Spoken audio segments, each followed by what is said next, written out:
जय हिंद दोस्तों, कैसे हैं आप सभी का स्वागत हमारे YouTube चैनल फैजान लेक्चरर में। दोस्तों, आज की क्लास में हम शुरू करेंगे अपनी प्रश्नावली 3.2 जिसके तीसरे क्वेश्चन का ये चौथा क्वेश्चन। क्वेश्चन ये है कि एक नगर में टैक्सी के भाड़े में एक नियत भाड़े के अतिरिक्त चली गई दूरी पर भाड़ा सम्मिलित किया जाता है। 10 किलोमीटर दूरी के लिए भाड़ा 105 रुपए तथा 15 किलोमीटर दूरी के लिए भाड़ा 155 रुपए है। नियत भाड़ा तथा प्रति किलोमीटर भाड़ा क्या है और एक व्यक्ति को 25 किलोमीटर यात्रा करने के लिए कितना भाड़ा देना पड़ेगा, ये हमारा क्वेश्चन है। तो दोस्तों समझ लेंगे कि क्वेश्चन क्या कहना चाहता है। जैसे एक स्थान है ए और एक स्थान है सी, ये दो स्थान है, हमें जाना है ए से सी तक। ए स्थान से सी तक जाना है तो मैंने पकड़ ली, बस बैठ गया। ड्राइवर भाई साहब बोले कि जब आप ए से बैठे हो और बी तक पहुंचोगे तो मैं आपसे 20 रुपए ले लूंगा, लेकिन जब आप बी से आगे सी तक जाएंगे तो मैं प्रति किलोमीटर के हिसाब से आपसे रुपए लूंगा। और यहां से मान लो ये है 4 किलोमीटर आगे, बी स्थान से आगे सी जो है वो 4 किलोमीटर है।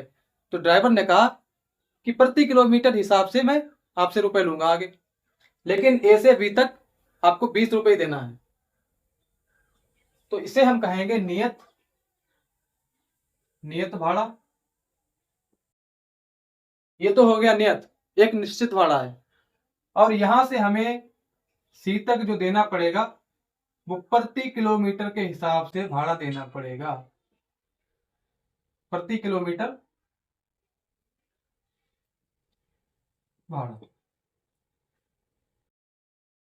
समझेंगे फिर से कि यहां से ए से हमें जाना है बी तक, तो मैंने जो बस पकड़ी, ड्राइवर भाई साहब बोले कि ए से बी तक जो बी रास्ते में पड़ेगा वहां तक तो आपको 20 रुपए देना है, लेकिन जब बी से आगे बस चलेगी सी तक जाएगी वहां से हम जोड़ेंगे प्रति किलोमीटर के हिसाब से भाड़ा। तो यहां से जो टोटल भाड़ा जाएगा सी ए से, जो टोटल भाड़ा पड़ेगा मेरा सी तक, वो कितना होगा देखेंगे। 20 रुपए तो हमें देना ही है क्योंकि ये हमें देना ही निश्चित है, नियत भाड़ा है। और यहां से ये बी से सी है 4 किलोमीटर, तो 4 किलोमीटर ये हो गया। और यहां से प्रति किलोमीटर यानी कि 1 किलोमीटर का भाड़ा इसने ड्राइवर ने जोड़ लिया 5 रुपए, ये 5 रुपए जोड़ लिया प्रति किलोमीटर का। तो 4 किलोमीटर जाना आगे और 1 किलोमीटर का 5, तो ये हो गया 20 और 4 पंचे 20। तो टोटल जो हमें भाड़ा देना पड़ेगा ए से सी तक वो देना पड़ेगा 40 रुपए। ये हमें टोटल जो भाड़ा देना पड़ेगा वो 40 रुपए देना पड़ेगा। तो इसी तरीके से जो हमारा क्वेश्चन दिया है उसको हमें सोल्व करना है। देखेंगे अपने क्वेश्चन का हल।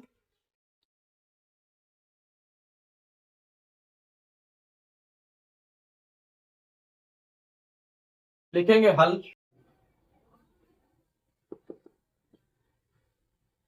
तो दोस्तों यहां पे हम मान लेते हैं कि जो हमारा नियत किराया है वो हमने मान लिया x, और जो प्रति किलोमीटर के हिसाब से हम किराया देते हैं वो हम मान लेंगे y रुपए। लिखेंगे यहां पर माना नियत किराया x रुपए, और जो प्रति किलोमीटर के हिसाब से किराया देते हैं उसे मान लेंगे y रुपए। प्रति किलोमीटर का किराया इसे मान लिया y रुपए। फिर आगे है कि 10 किलोमीटर दूरी के लिए भाड़ा 105 रुपए। समझेंगे इधर कि ए से हम सी तक जाते हैं तो हमें 105 रुपए देने पड़ते हैं, 105 रुपए देने पड़ते हैं ए से सी तक जाने में। हम ये भी जानते हैं कि जो हमें रास्ते में एक नियत किराया बताया गया उसे हमने मान लिया है x रुपए। ए से बी तक जब जाते हैं तो एक नियत किराया देना पड़ता है जिसको हमने माना x रुपए। फिर बी से सी तक जाने पर हमें प्रति किलोमीटर के हिसाब से किराया देना पड़ता है और हम बी से सी तक जाते हैं 10 किलोमीटर। यहां से हम गए 10 किलोमीटर, बी से सी तक हम गए 10 किलोमीटर और 1 किलोमीटर का किराया हमने माना है, प्रति किलोमीटर का किराया हमने माना है 22 रुपए। तो 10 किलोमीटर और 1 किलोमीटर का कितना है? 22 रुपए। तो ये हो जाएगा 10 रुपए। अर्थात ये है कि ए से बी तक हमें निश्चित किराया देना पड़ता है जो है x रुपए, और बी से सी तक प्रति किलोमीटर के हिसाब से किराया देना पड़ता है। बी से सी तक दूरी है 10 और 1 किलोमीटर का किराया है 22 रुपए। तो यहां से जो हमें रुपए देने पड़ेंगे वो देने पड़ेंगे 10 बी से सी तक हमें 10 रुपए देने पड़ेंगे। टोटल मिला के एक नियत किराया प्लस बी से सी तक 10 रुपए, ये टोटल हो जाएगा 105 रुपए। हमें ये बनाना है समीकरण यहां पे। तो समझेंगे इधर कि 10 किलोमीटर दूरी के लिए भाड़ा 105 रुपए है।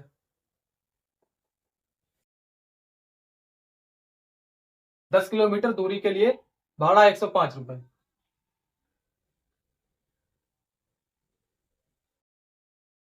दस किलोमीटर दूरी के लिए 10 किलोमीटर दूरी के लिए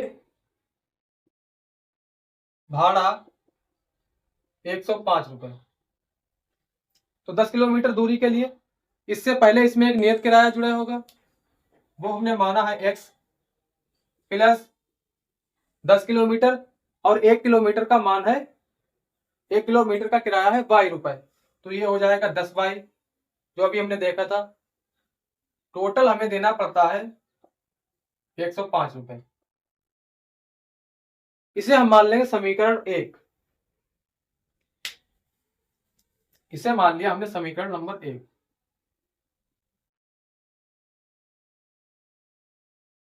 फिर दूसरी कंडीशन क्या है कि 15 किलोमीटर दूरी के लिए भाड़ा 155 रुपए है। दूसरी शर्त यह है कि 15 किलोमीटर दूरी के लिए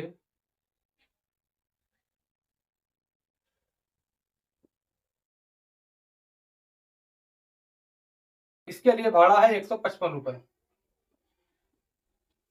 हम जानते हैं कि 15 किलोमीटर दूरी से पहले एक हमें नियत किराया देना पड़ता है जिसे हमने मान रखा है x।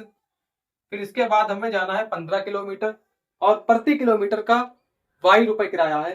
तो इस 15 में हम 22 की गुणा कर देंगे तो ये हो जाएगा 15 बराबर इसका हमें टोटल देना पड़ता है 155 रुपए। इसे हम दे देंगे समीकरण 2 नाम। ये हो गई समीकरण 2।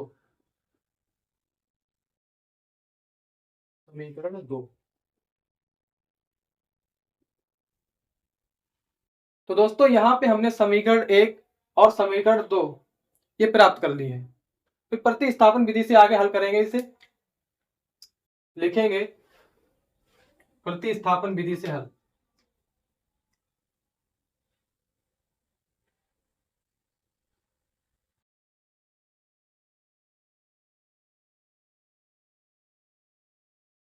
प्रतिस्थापन विधि से हम लेंगे समीकरण 1, यहां पे लिखेंगे समीकरण 1 से,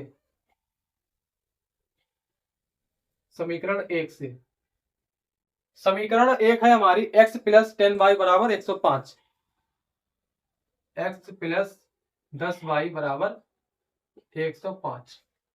यहां से या तो हम x का मान निकाल ले या y का मान निकाल ले। तो हम ले लेते हैं x बराबर 105। ये 10y प्लस के हैं, इधर आएंगे ये हो जाएगा माइनस के 10y। इसे हम नाम देंगे समीकरण 3। ये हो गई हमारी समीकरण 3। अब इस x का मान हम रखेंगे समीकरण 2 में। आप इसे नोट कर लेंगे फिर हम देखेंगे आगे।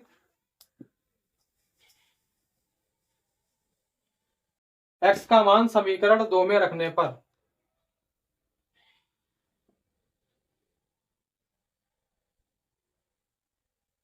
x का मान समीकरण 2 में रखने पर समीकरण 2 है x प्लस 15y बराबर 155। इसमें हम रखेंगे x का मान। x बराबर अभी हमने निकाला 105 माइनस के 10y। तो यहाँ पे दिखा देंगे कि x बराबर हमने रखा है 105 माइनस के 10y। ये हो जाएगा x बराबर 105 माइनस 10y प्लस में 15y है बराबर में 155 है। यहां से 10y माइनस की है और 15y प्लस की है, तो 15 से 10 घटाएंगे, ये बचेगा प्लस के 5y बराबर में 155 और 105 ये प्लस के हैं, इस साइड में आएंगे, ये हो जाएंगे माइनस के 105। 5y बराबर 155 से 105 घटाएंगे, बचेगा 50 और यहां से हम काट लेंगे 5 × 5 5.50। तो y बराबर हमारे पास बचेगा 10। अब इस y का मान हम रखेंगे समीकरण 3 में, ये वाली में लिखेंगे y का मान समीकरण 3 में रखने पर समीकरण 3 है x बराबर 105 माइनस के 10y। ये समीकरण 3 है। इसमें रखेंगे हम x का मान, y का मान रखेंगे इसमें, और y बराबर हम दिखा देंगे, यहां पर हमने निकाला है y बराबर 10। रखेंगे मान 105 10 × 10, ये y का मान रख दिया हमने। ये हो जाएगा x बराबर 105 माइनस 10.100। 105 से 100 घटाएंगे, बचेगा 5। 105 से 100 घटाया, बचा 5। तो x का मान जो निकल के आता है वो है 5। दोस्तों यहां पे जो हमने y माना है वो हमने माना है प्रति किलोमीटर का किराया। तो प्रति किलोमीटर यानी कि 1 किलोमीटर का जो हमें किराया देना पड़ता है वो 10 रुपए देना पड़ता है। लिखेंगे यहां पर प्रति किलोमीटर का किराया, ये हमारा आंसर हो जाता है। फिर हमसे पूछा है नियत किराया, कि नियत किराया हमें कितना देना पड़ता है। ये हमें देना पड़ता है नियत किराया x बराबर 5 रुपए।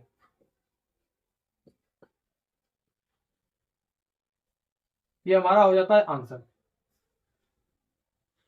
फिर हमसे तीसरी चीज ये पूछी है कि एक व्यक्ति को 25 किलोमीटर यात्रा करने के लिए कितना भाड़ा देना पड़ेगा, ये हमसे पूछा है। तो यहाँ पे दोस्तों हमने नियत किराया निकाल लिया, अपना प्रति किलोमीटर का किराया निकाल लिया। अब हम निकालेंगे कि एक व्यक्ति को 25 किलोमीटर यात्रा करने के लिए कितना किराया देना पड़ेगा। आप इसे नोट करेंगे, फिर हम देखेंगे आगे। दोस्तों अभी हमने देखा था कि x बराबर हमने निकाला 5 और y बराबर निकाला था हमने 10। x जो कि एक नियत किराया है, y ये प्रति किलोमीटर के हिसाब से किराया है जिसका मान है 10। हमें निकालना है 25 किलोमीटर यात्रा करने का कितना भाड़ा देना पड़ेगा। लिखेंगे यहां पर 25 किलोमीटर यात्रा के लिए भाड़ा। 25 किलोमीटर यात्रा के लिए भाड़ा, कितना भाड़ा देना पड़ेगा। इसमें हमें देना पड़ेगा x, जो कि हमें एक नियत भाड़ा देना पड़ेगा। फिर आगे हमें जाना है 25 किलोमीटर और 1 किलोमीटर का जो किराया है वो है y। तो ये हो जाएगा 25 × y। हम जानते हैं कि x बराबर 5 है और y बराबर 10 है, तो यहां पे मान रख देंगे बस, x बराबर 5 और y बराबर 10। ये हो जाएगा 5 प्लस में 25 × 10। 5 25 की गुणा होगी 10 से, 25 × 25 और ये 0 250। 250 में जोड़ेंगे 5, ये हो जाएगा 255। 255 आंसर।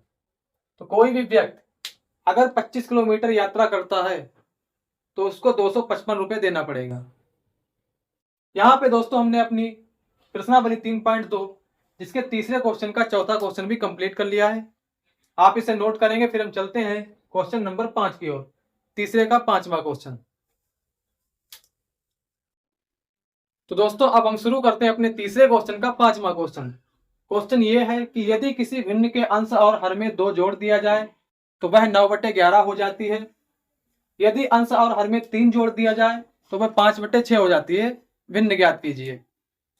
हम जानते हैं कि कोई भी भिन्न होती है वो x/y रूप की होती है, और इसमें जो ऊपर होता है इसे बोलते हैं हम अंश, और नीचे वाले को बोलते हैं हर। इस टाइप की ये भिन्न होती है। हमसे ये कहा है कि अंश और हर में 2 जोड़ दिया जाए। तो दोस्तों यहाँ पे ना तो हम भिन्न का अंश जानते हैं क्या है, और ना ही हम जानते हैं कि भिन्न का हर क्या है। तो पहले इन दोनों को हम मान लेंगे x और y। लिखेंगे हल।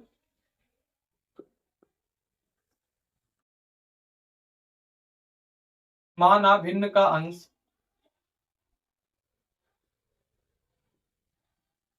इसे हमने मान लिया x, और इसके हर भिन्न का हर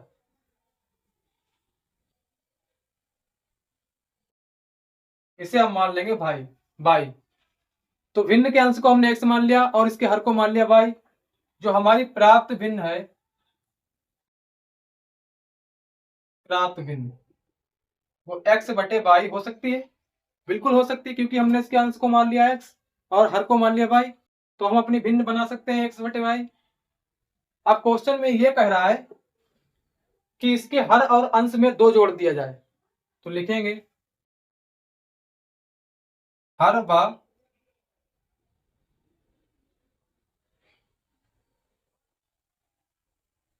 अंश व हर में 2 जोड़ दिया जाए तो वह 9/11 हो जाती है।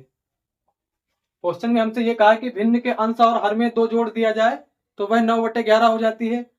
अंश व हर में 2 जोड़ दिया जाए तो बराबर हो जाती है वो 9/11 के। और हम जो जानते हैं कि हमारी भिन्न अभी हमने जो बनाई है वो है x/y। x/y। अगर इसमें हम 2 जोड़ दें, ये हमने 2 जोड़ दिया तो ये हो जाती है 9/11। अब इसे हम सॉल्व कर लेंगे। 11 की गुणा करेंगे इस पूरे से, x + 2 × 11 और बराबर में इस साइड में y + 2 × 9। यहां से हमने कर ली तिरछी गुणा। y + 2 की गुणा हो गई 9 से, और x + 2 की गुणा होगी 11 से। तो इसकी गुणा होगी x से, ये हो जाएगा 11x + 11 दूनी 22, 9y हो जाएगा ये, और ये 9 दूनी 18, 9y हो जाएगा यहाँ पे, 9 दूनी 18। यहां से 11x माइनस का ये हो जाएगा 9y, 18 माइनस के हो जाएंगे 22। 11 से 9 जाएगा? नहीं जाएगा, क्योंकि ये x है। तो ये रहेगा 11x - 9y बराबर 22 से 18 घटाएंगे बचेंगे -4।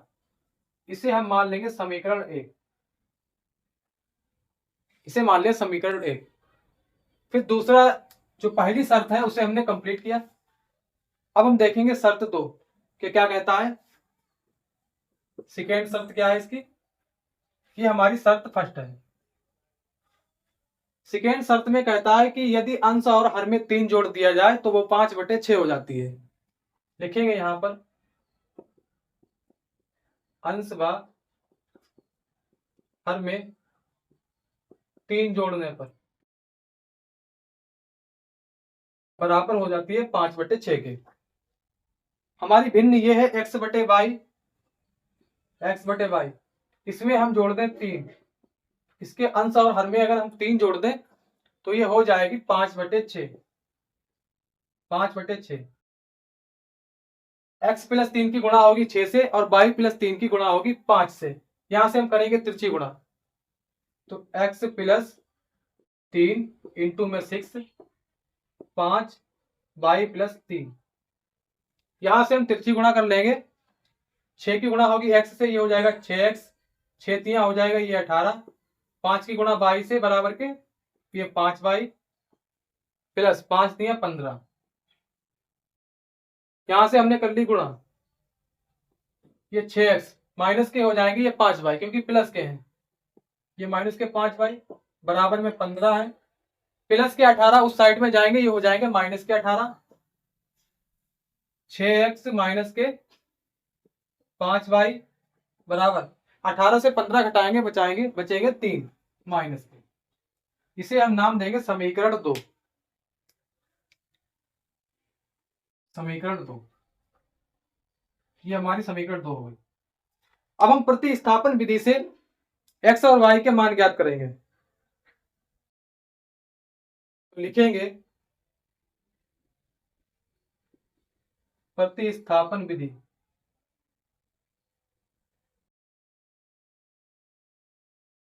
क्योंकि क्वेश्चन में हमसे कहा है कि प्रतिस्थापन विधि से हल ज्ञात कीजिए। प्रतिस्थापन विधि लगाएंगे, लिखेंगे समीकरण 1 से,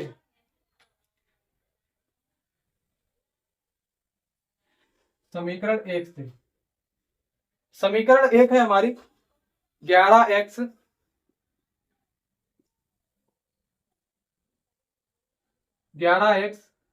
माइनस 9y बराबर माइनस के 4, माइनस के 4। यहां से हम निकाल लेंगे x या y का मान, हम ले लेते हैं x बराबर माइनस के 4 प्लस 9y हो जाएंगे, ये उस साइड में पहुंचेंगे 11x। यहाँ 11 जो है वो x के गुणे में है, यहां से हटा के हम लगा देंगे इसे बटे में, क्योंकि बराबर के इस साइड में जाती है गुणे वाली संख्या वो बटे में जाती है। तो यहाँ पे हमने देखा कि जो x का मान आता है माइनस के 4 प्लस 3y बटे 11, इसे हम नाम देंगे समीकरण 3। ये होगा हमारी समीकरण 3। अब इस x का मान हम रखेंगे समीकरण 2 में, आप इसे नोट करेंगे फिर हम चलते हैं आगे।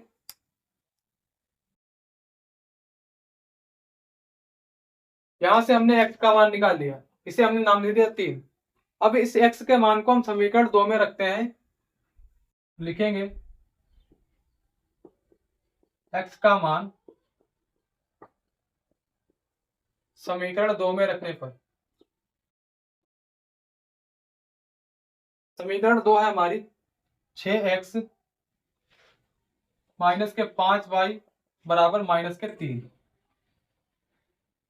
6 इंटू में x है, x की जगह पर हम रखेंगे ये, तो ये हो जाएगा माइनस के 4 प्लस 9y बटे में 11, माइनस में दे रखा है 5y बराबर में माइनस के 3। इसकी गुणा होगी 4 से, तो ये हो जाएगा 6 चौक 24y 24 प्लस 6 नेम 54 54y हो जाएगा ये, और बटे में है 11 माइनस के 5y बराबर माइनस 3। ये माइनस 5y इसके बटे में हम ले लेंगे एक हर, और यहां से करेंगे तिरछी गुणा, तो माइनस के 24 प्लस 5 54y, इसकी गुणा होगी 1 से, तो जो ऊपर है वही रहेगा माइनस के 24 प्लस 54y, और यहाँ 11 की गुणा होगी माइनस के 5y से, तो ये हो जाएगा 11 पंचे 55 y, 11 की गुणा 1 से 11 1 11 बराबर में माइनस के 3y। अब माइनस के 3 के बटे में हम लेंगे एक हर, और यहां से करेंगे तिरछी गुणा, तो इस पूरे की गुणा जब होगी, ये जो है इसकी गुणा जब हम करेंगे माइनस के 1 से, तो जो ऊपर है वही रहेगा माइनस के 24 प्लस ये हो जाएगा 54y माइनस 55y, 11 की गुणा 3 से माइनस के 11 3 33। यहां पे हम देख पा रहे हैं कि 54y प्लस का है 55y माइनस का है, तो 55 से 1 घटाएंगे 54 घटाएंगे बचेगा माइनस का 1y बराबर में माइनस के 33, और ये 24 माइनस के इधर जाएंगे प्लस के हो जाएंगे, 24 प्लस के होगा माइनस का 1 बाई 1 को हटा लेंगे हम, 33 से 24 घटाएंगे, बचेंगे 9। यहाँ माइनस, ये माइनस माइनस हो जाएगा प्लस, हमारे पास बाई का मान आता है बराबर में 9। ये आ गया हमारा बाई बराबर 9। अब इस बाई के मान को हम रखेंगे इस समीकरण 3 में। तो दोस्तों आप इसे नोट कर लेंगे, फिर आगे देखते हैं हम।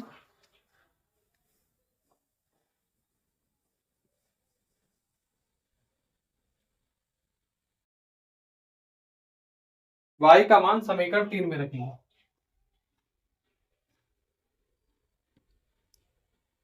लिखेंगे y का मान समीकरण 3 में रखने पर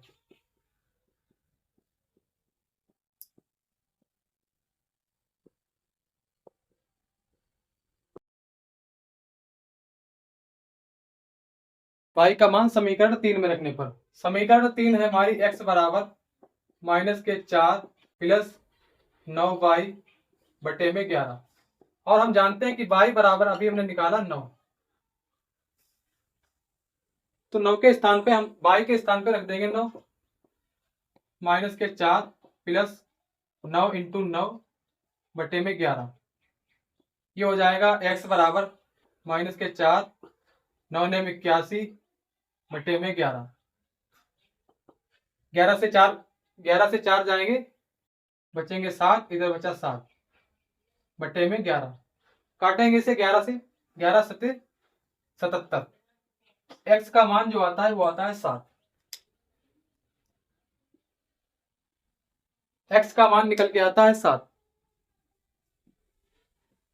और हम जानते हैं दोस्तों अभी जो हमने अपनी भिन्न मानी थी यहाँ पे, वो हमने मानी थी x बटे वाई।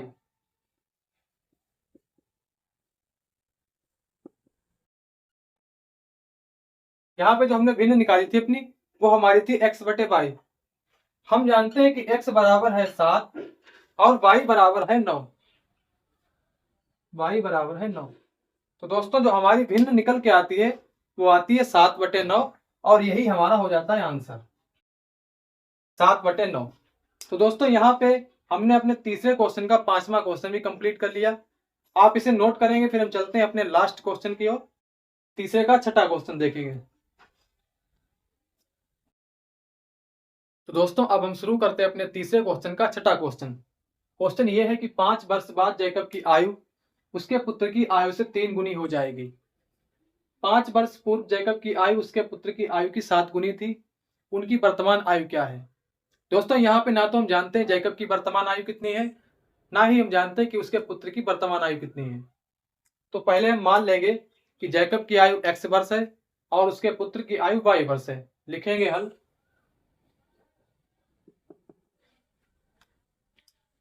माना जैकब की आयु, माना जैकब की वर्तमान आयु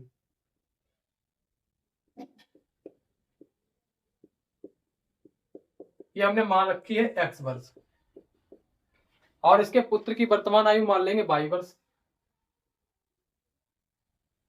पुत्र की वर्तमान आयु इसे हमने मान लिया y वर्ष। ओके।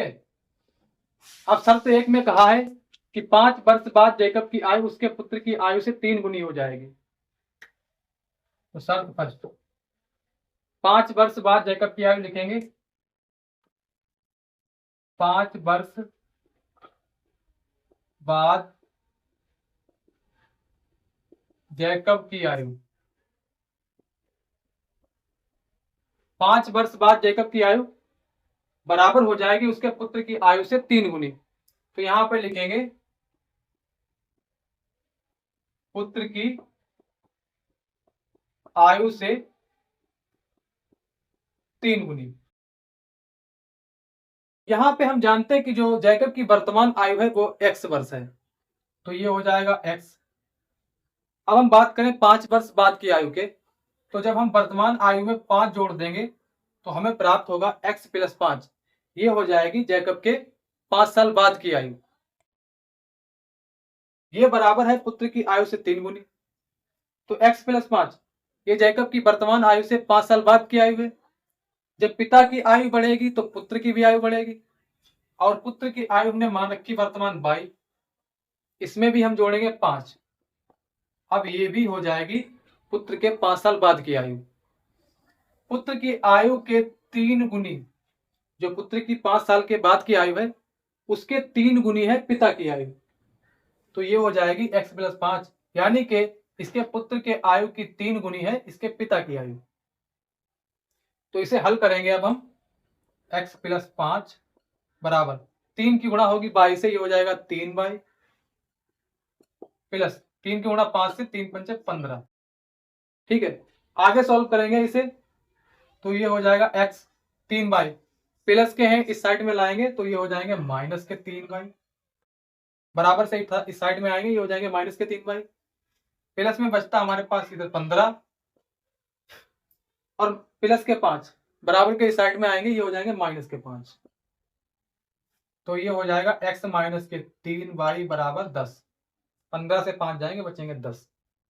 इसे हम मान लेते हैं समीकरण 1। समीकरण 1 इसे हमने मान लिया समीकरण 1। आगे देखेंगे इसे,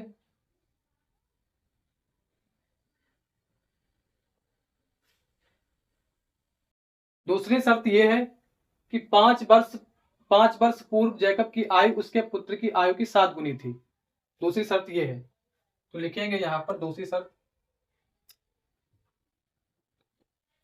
5 वर्ष पूर्व जैकब की आयु, 5 वर्ष पूर्व जैकब की आयु बराबर थी उसके पुत्र की आयु की 7 गुनी। पुत्र की आयु के 7 गुनी, ये वर्तमान आयु से 7 साल 5 साल पहले की बात हो रही है। जो वर्तमान आयु है इन दोनों की, इससे 5 साल पीछे की बात हो रही है। यहाँ पे बात हो रही थी आने वाले साल की, यहाँ पे पीछे की बात हो रही है। क्या बात हो रही कि जो जैकब की वर्तमान आयु है उससे 5 वर्ष पूर्व जैकब की आयु, तो वर्तमान आयु से अगर हम 5 वर्ष निकाल दें तो x माइनस के 5 हम कर दें जब, तो ये हो जाती है 5 वर्ष पूर्व की आयु।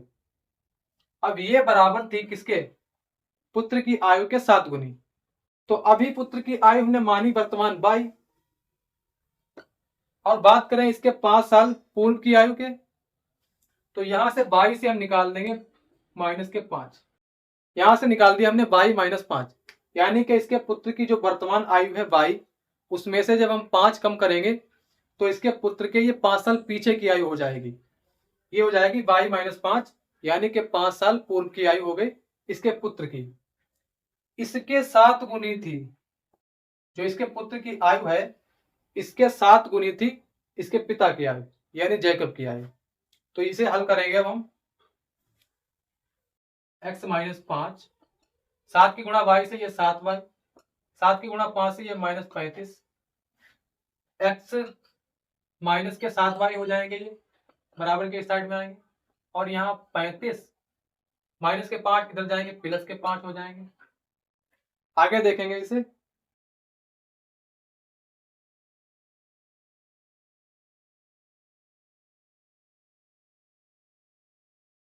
x माइनस के 7y, x माइनस 7y बराबर 35 माइनस के हैं 5 प्लस के हैं, तो 35 से 5 जाएंगे बचेंगे माइनस के 30।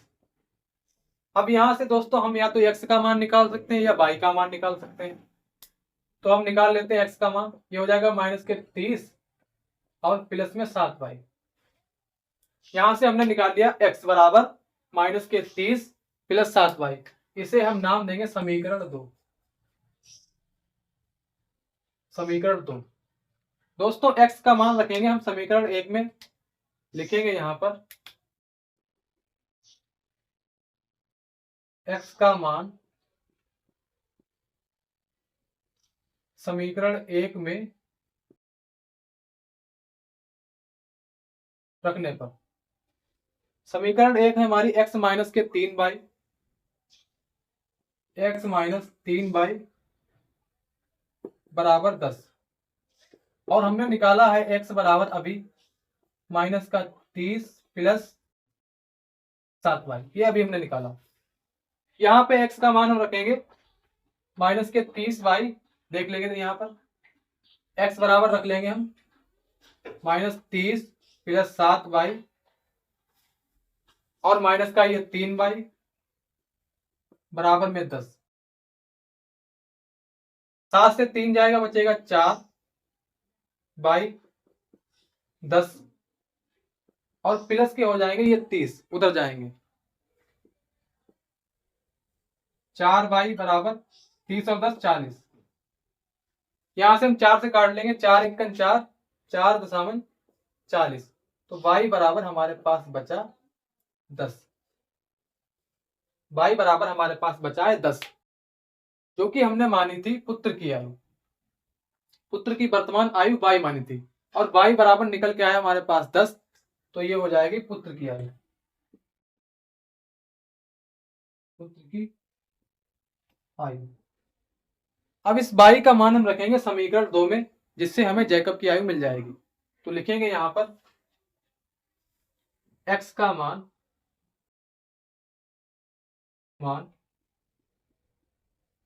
समीकरण 2 में रखने पर, x का मान समीकरण 2 में रखेंगे। समीकरण 2 है हमारी x बराबर माइनस के 30 प्लस के 7y, ये हमारी समीकरण 2 है, यहां पे लिख रहे हैं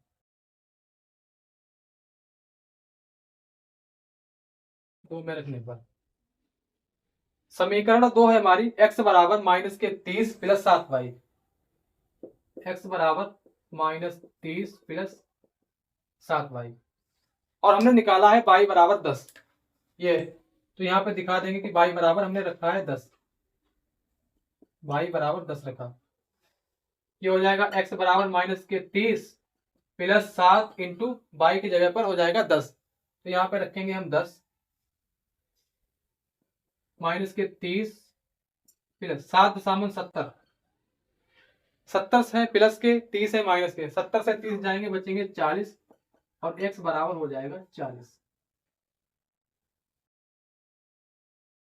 जो जैकब की वर्तमान आयु थी वो हमने मानी थी x, और x बराबर निकल के आया यहाँ पे 40, तो यहाँ पे लिखेंगे हम जैकब की वर्तमान आयु,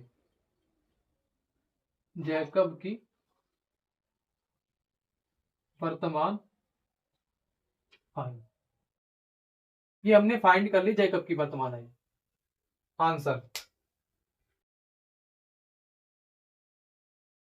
आंसर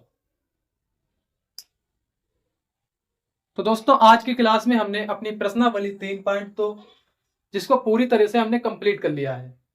दोस्तों आने वाली क्लास में हम शुरू करेंगे अपनी प्रश्नावली 3.3। यदि दोस्तों हमारे इस वीडियो से आपको कुछ सीखने को मिलता है तो हमारे इस वीडियो को लाइक करें, और इसी तरह से हमारे वीडियो को पाने के लिए हमारे यूट्यूब चैनल को सब्सक्राइब करें। दोस्तों खुश रहिए और पढ़ते रहिए, मिलते हैं अगली क्लास में। धन्यवाद।